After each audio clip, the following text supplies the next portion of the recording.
이 한 시간 함께 나눌 하나님의 말씀은 잠언 21장 22절 말씀, 구약성경 934페이지에 있는 잠언 21장 22절 말씀, 구약성경 934페이지에 있는 잠언 21장 22절 말씀 다 찾으셨으면 자리에 다 같이 일어나셔서 우리 한 목소리로 함께 합독하도록 하겠습니다. 잠언 21장 22절 말씀, 자 함께 합독하겠습니다. 시작. 지혜로운 자는 용사의 성에 올라가서 그 성이 의지하는 방벽을 허느니라. 아멘. 할렐루야. 오랜만에 끓인 또 동태찌개도 맛있게 잘 드셨습니까?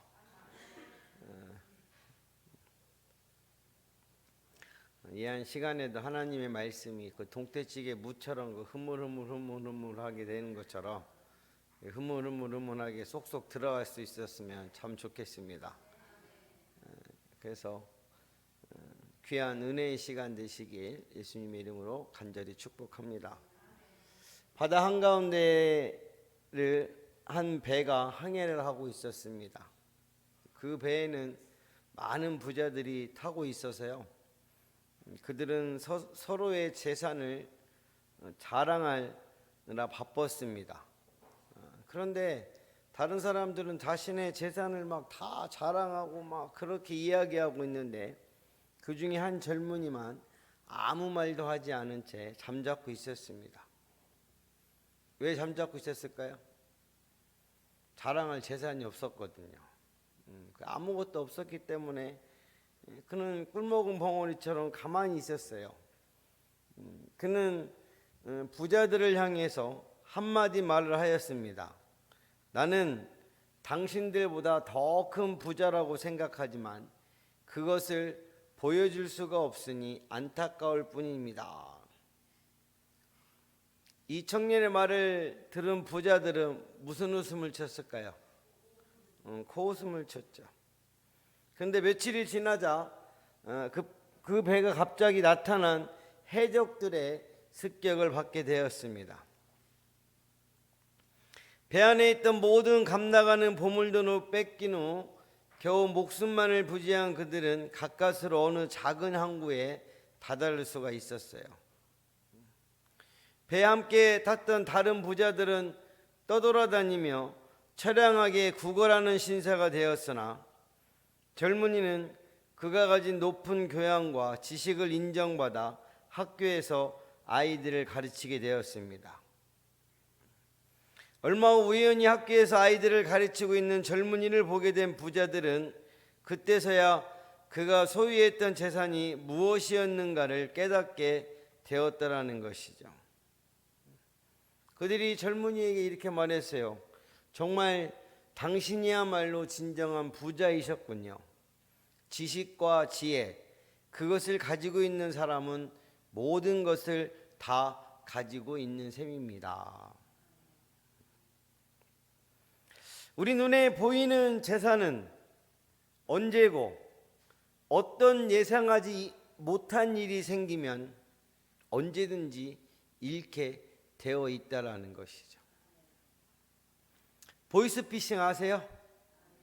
우리 보이스피싱 막 요즘에는 휴대폰에 단추 하나만 눌러도, 잘못 눌러도 그냥 빠져나가는 그런 세상이 되었고,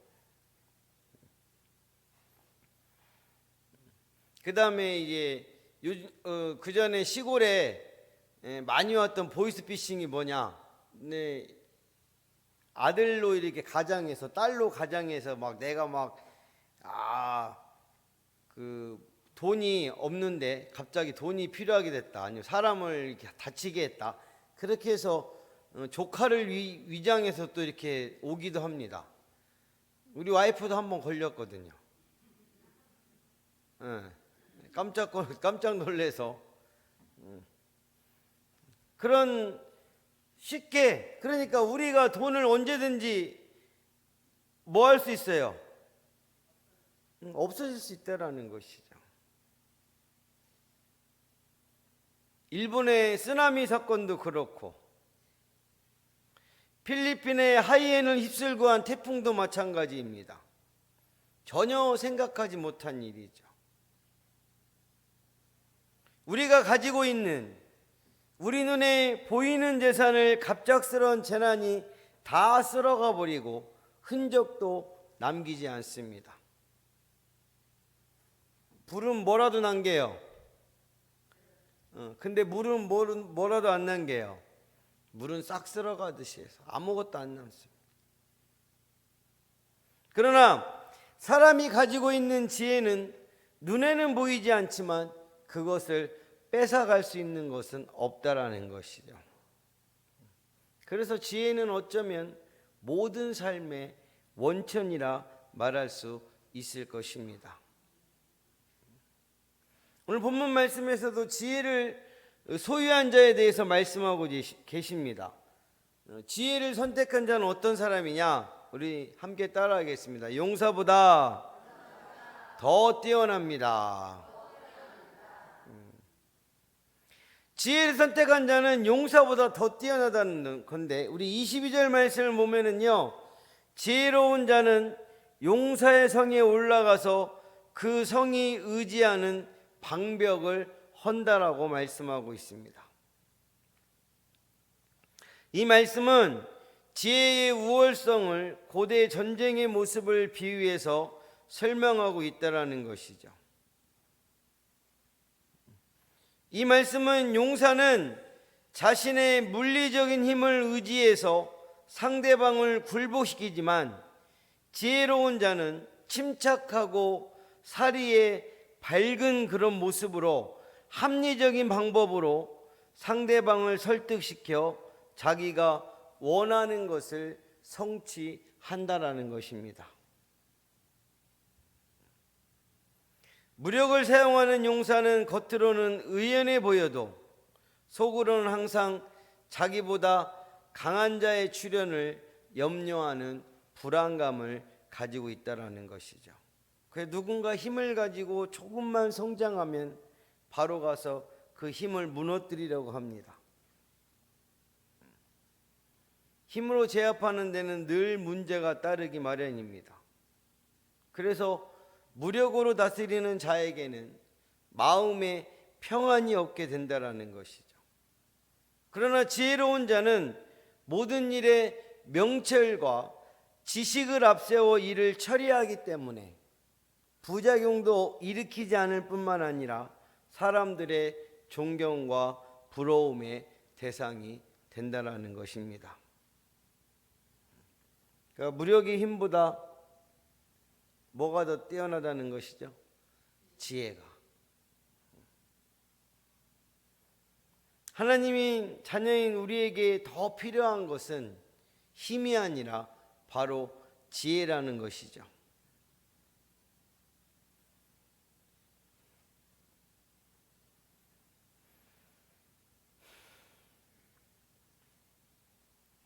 저와 여러분들이 힘써 구해야 할 것은 하나님께서 우리에게 주신 말씀인 줄로 믿습니다.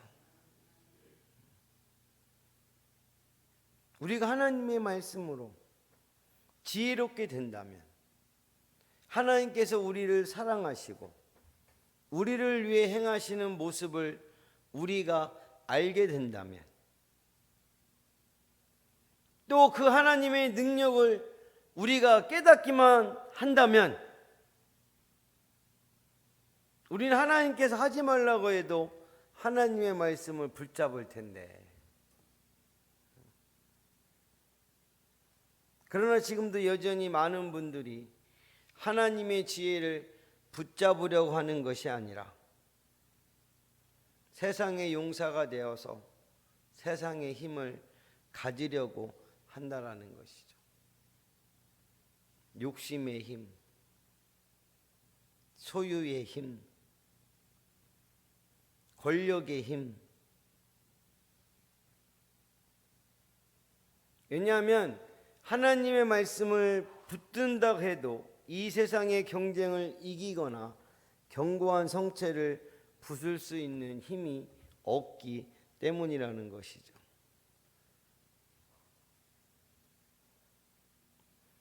우리 여호수아서에서 여호수아와 이스라엘 백성들이 하나님의 말씀을 붙잡고 요단을 건너서 가나안 땅에 들어갔지만 여리고성을 무너뜨릴 수 있는 방법이 없었던 것과 같습니다.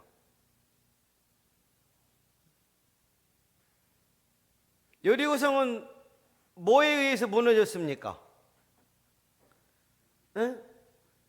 여리고성 이게 보면은 하루에 성을 어떻게 한 바퀴 돌고 마지막 날에는 몇 바퀴? 그렇게 돌고. 근데 여리고성이 어떤 성이래요? 거기에는 그 성이 있으면 그 성 안에 또 회로가 이렇게 파져 있고, 그다음에 또 성이 또 단단히 쌓여 있는데 그게 어떻게 됐습니까? 가능한 겁니까?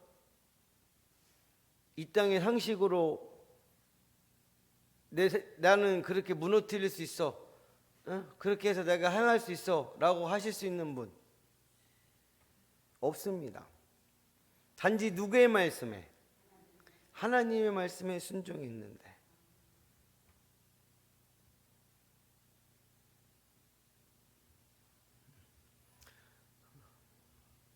여리고성이 무너졌어요.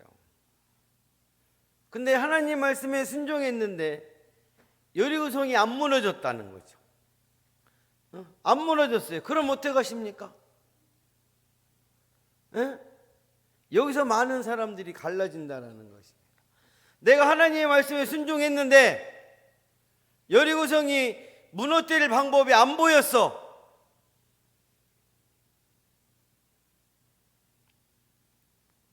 그때 저와 여러분들의 믿음과 지혜가 나눠진다는 것이죠. 하나님의 역사는 인간의 생각으론 무너지지 않을 것 같은 완벽한 철옹성 같더라도 하나님 말씀에 순종해서 나아갈 때, 지혜로운 자의 선택을 할 때 하나님께서 인간의 빈틈을 파고 들어가서 여리고성을 무너뜨리시는 것인 줄로 믿습니다.